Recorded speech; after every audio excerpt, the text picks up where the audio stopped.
আসসালামু আলাইকুম সংগ্রামী সহযোদ্ধাবৃন্দ, আশা করছি আপনারা সকলেই নিরাপদ আছেন, সুস্থ আছেন এবং ভালো আছেন। আপনারা সকলেই জানেন গত 8ই আগস্ট ষড়যন্ত্রের মধ্য দিয়ে অন্তর্বর্তীকালীন সরকার দায়িত্ব গ্রহণ করেছে।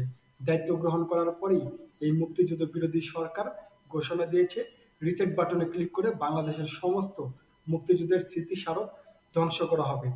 মুক্তিযুদ্ধপন্থী সংগঠন বাংলাদেশ মুক্তির ডাক ৭১ এই অন্তর্বর্তীকালীন সরকারের পদত্যাগের এক দফা দাবিতে সারা পৃথিবীতে অনলাইনে গণস্বাক্ষর কার্যক্রম শুরু করেছে। সেই গণস্বাক্ষর কার্যক্রমে আপনিও অংশগ্রহণ করতে পারেন। গণস্বাক্ষর কার্যক্রমে অংশগ্রহণ করতে আপনাকে প্রথমেই বাংলাদেশ মুক্তির ডাক ৭১-এর অফিসিয়াল পেজে যেতে হবে। সেই পেজে গিয়ে বিশ্বের বৃহত্তম পিটিশন প্ল্যাটফর্ম আছে, সেখানে আপনি আপনার নাম, জেলা এবং আপনার জিমেল দিয়ে স্বাক্ষর করে দিন। এই স্বাক্ষর চলে যাবে সারা পৃথিবীর সমস্ত মানুষের কাছে। তারা জানবে এই বাংলাদেশের মানুষ অন্তর্বর্তীকালীন সরকারকে বয়কট করেছে, বয়কট করার মধ্য দিয়ে এই সরকারের পতন নিশ্চিত করার সিদ্ধান্ত গ্রহণ করেছে। সংগ্রামী ছাত্র বন্ধুগণ, এই কার্যক্রম আমাদের শুধু অনলাইনে থাকবে না, এটা আমাদের মাঠ পর্যায়ে দু একদিনের মধ্যেই শুরু হয়ে যাবে। আপনাদের সকলকে পুনরায় আপডেট জানানো হবে।